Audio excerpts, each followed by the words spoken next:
I'm going to be making brisket on the smoker. So it'll take pretty much overnight to get it done. So I figured I'd show you all what I'm doing and open it up for any recommendations, any tips, tricks. So if you want to share, please feel free. And so I'll go ahead and get started. We're going to do 2 of these 15 pound briskets. All right, so in addition to showing everybody out there how we do this, I'm also going to teach my know-it-all daughter how she can help me. She enjoys doing this with me from time to time. Not really what I would most consider a father-daughter activity, but out of my 3 daughters, this one has shown interest in actually helping me when I get out there and work with the grill. So she's been known to smoke a pretty mean pulled pork, if she doesn't say so herself, which she does most of the time. What we're going to do is we're not going to cut up a lot of this, but we're going to really go for a kind of a smooth, flat surface with cutting off some of this excess fat. Plus, this gives us something to feed the dogs. The dogs absolutely love this stuff. So yeah, Bruno's staring us down. He is. Big guy there. He's old, has a little trouble seeing, but I can assure you he knows there's a brisket in here. So a lot of what I'm doing here is stuff that I've seen online and that I've tried to copy, bits and pieces from different websites, different recipes.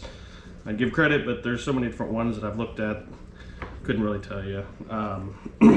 I have seen several people say that you don't need to trim the fat off the brisket.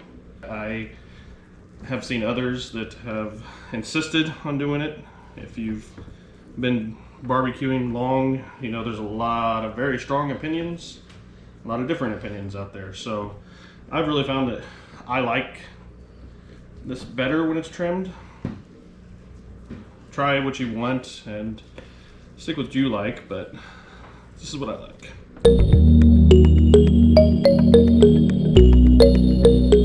All right, so for the marinade, we will use a small pot with 2 cups of low sodium beef broth. Which line? This one. All right. My daughter's gonna teach me how to cook, apparently. Thought this was the other way around, but using a measuring cup 101. Stop. When you're putting it to 2 cups, you fill it to the line that says 2 cups. Yes. Is that how that works? Yes. Okay. Thank God she's here. Couldn't have done it without her. You asked which line. Did I? Yes. Okay. That's probably the reason then. You want to show me how the stove works? Hey, you get to mansplain. How much Worcestershire sauce? How much what? Worcestershire. Sorry, say it again? Worcestershire. Worcestershire. Not sure I understood what you were saying. How much of this do we need? How much of what? This. What is that? I don't know how to say it. Worcestershire sauce. Worcestershire sauce? Yes. Is that what you're saying? Yes. We'll add 2 beef bouillon cubes, which we've got here. All right, so we've got a boil. We're gonna go ahead and drop in these cubes. All right, and now we need to add 2 tablespoons of what kind of sauce? Okay. What kind of sauce? No. They need to know. Tell them on the camera. Worcestershire sauce. A Worcestershire sauce. Once that all is mixed and consistent, and the cubes have dissolved in there. All right. So for this part, can be this one's a little tricky, and I'll be honest, I'm not great at this. We're just gonna find that. Ah, that's cool. Yeah, it expands through there. You Exactly what we're going for. got a leak. All right, we're gonna find another one here. Well, I get to do this. Yep, you do it on the other one. Bet. You see how I'm doing it now? Yeah.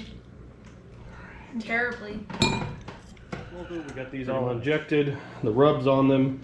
We're gonna let these sit. The smoker will probably take about an hour to get going. So we'll let these sit for a good hour, hour and a half before they go on the actual smoker, and then we'll get it started. All right. So we're gonna move on to getting the smoker. marinating in there. I'll open up the smoker. So I use the chimney to do this. I don't use lighter fluid. So I just because finding newspaper and all that stuff around the house is sometimes frustrating. So I'm gonna always use a full bag of charcoal when I smoke. So I will just tear off pieces of the bag. It's like 3 layers of bags here. So tear it off, crumble it up, put it in this. I'm gonna go ahead and we've already cleaned this out. You want to make sure you don't have any ash or anything in there because you want to really make sure there's plenty of airflow. So we'll get a good layer of charcoal on there first. You don't need to put any wood on yet. Put the wood aside. We're gonna go ahead and set that there. Go. Go play. Now we're gonna Billy, get out of there. light this baby up and Go, Bubba.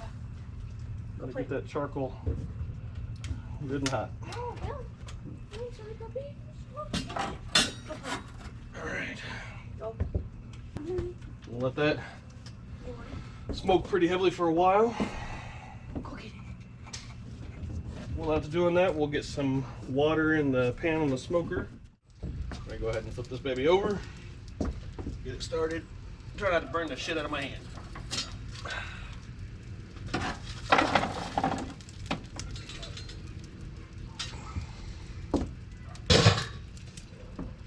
All right, we got a good flame going down there. Vents are opened up on the side. We got the top vent opening. Smoke's gonna start traveling through there. Close this. So we'll give this a little bit. Let that temperature rise. And then we'll be ready for the next step. So I've got this meter block that I have grown pretty fond of.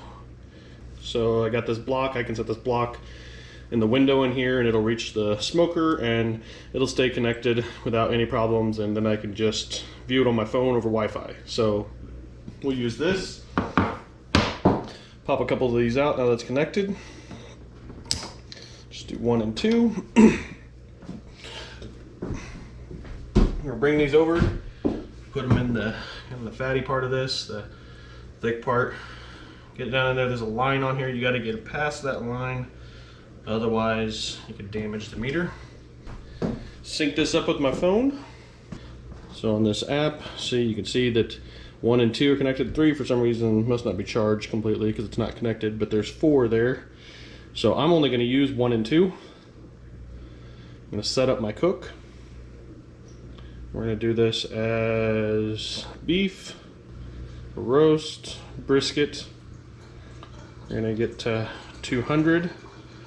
Fall apart, which is the recommended setting. And just start cook. Do the same thing on this second one. And then we're good to go. So it's going to estimate and give me cooking times. It's going to tell me how long it's been cooking. I'm going to show my internal temperature of the meat. And I've got my target temperature of the meat. And then the ambient temperature shows the temperature of the grill. I can set different alarms here. How long I can set it to, if I get a certain temperature falls below, I want a notification. How long, if it's got 5 minutes before cook-ins, estimated time, if the ambient temperature falls too low. So this is really handy when I am cooking overnight. So I can set this and then set alarms throughout the night for this to go off. And for every couple of hours, I'll hear this go off. And I'll wake up, come out, check on the smoker, and throw some more wood on, throw some more charcoal on, whatever I have to do. So we've got that all set up, and now we're just waiting for the smoker to get the temperature, and then we'll put these on the grill. We're at 210, so we're gonna bring this outside. Try not to dump any of the juice out. We're gonna go ahead and use the black stone as our storage. There, our temperature's good and going. Open this up. We'll put this one on the top shelf. And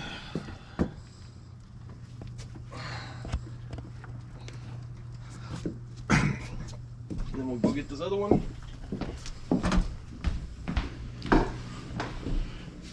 This is my first time making 2 at once. So we'll see see how this goes. Oh, it's not quite in there. All right, so we got those on there, and I'm gonna have to grab the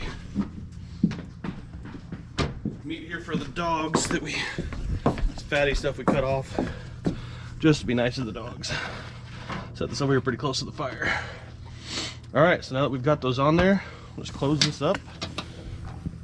Get it good and sealed. Let the temperature rise back up, then I'm gonna come out and close that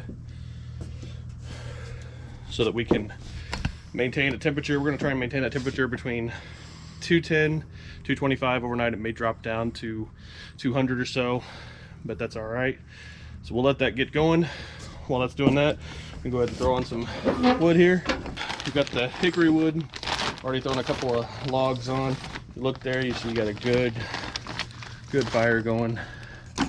Throw a few more on, get this good and smoking. Got this here. We'll be using that throughout the evening. Got some more charcoal that we'll throw on a little bit later. We're just gonna let this temperature rise. As you can see, a little hard to see, but it's already at 150, and it's rising back up now that we've closed it. We got the temperature control here. This is tricky. First got this, it was hard for me to maintain the temperature where I needed it. So I found if I want to stay about 200, I want to go right about there, about between 2 and 210. So we'll let that sit for a little while, see if it gets the temperature where we want it.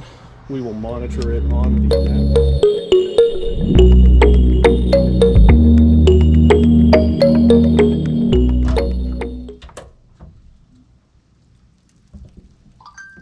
That looks pretty good there.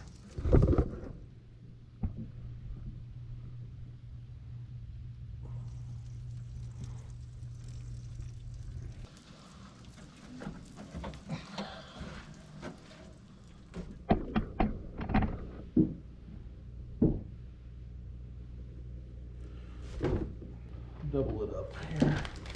We'll wrap it this way first.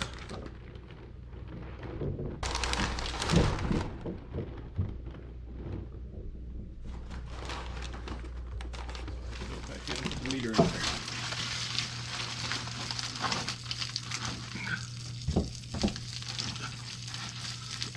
Back on here.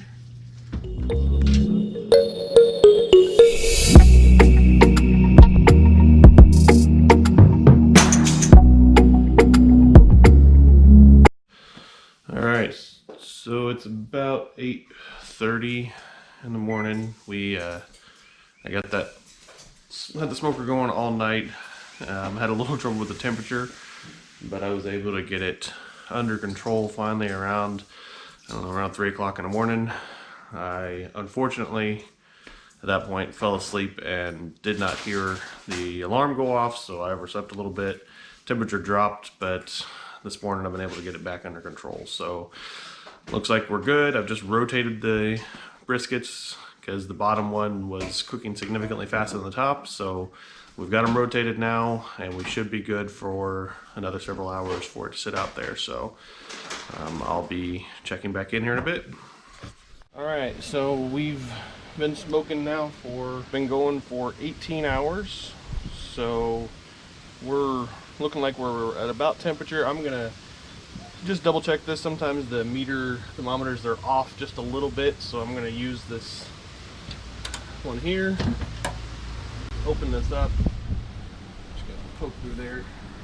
Targeting about 190, give or take. The temperature will rise as it cools. So, during the resting period, it'll rise a little bit. So, if we're close, I'll call it. This temperature is showing nearly 200, so this one's almost at that fall apart temperature. So, all right, feel that? Obviously can't feel it, but that movement is a good sign. I'm gonna throw a towel on top of that.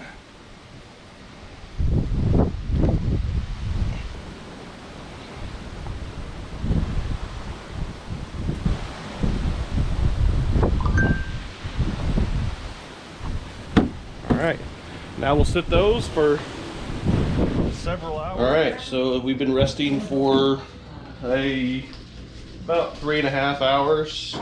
So I'm gonna go ahead and pull these towels out of here. Get down to this first brisket. Smells delicious. All right, still steaming. Temperature is about 150. You can see it's really, really juicy. And there is a hot brisket. All right, and we're gonna look for the grain of the meat, which I can see it's right here, and we're gonna cut against the grain. So I'm gonna go ahead and slice it.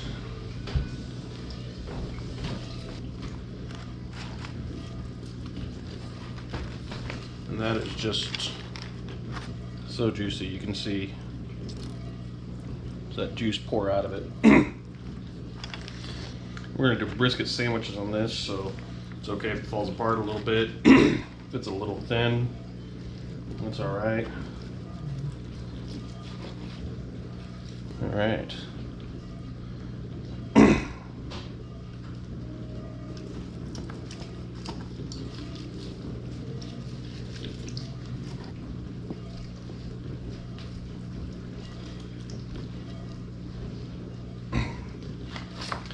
And there you can see it is sliced partially. I'll finish it up here in a bit off camera. Steaming, and that looks delicious. We'll add some barbecue sauce for those that want it. How I do my brisket. If you have any recommendations, any things you think I should try, something that's been successful for you, please leave a comment. Let me know what you think. Like the video and subscribe. Thanks.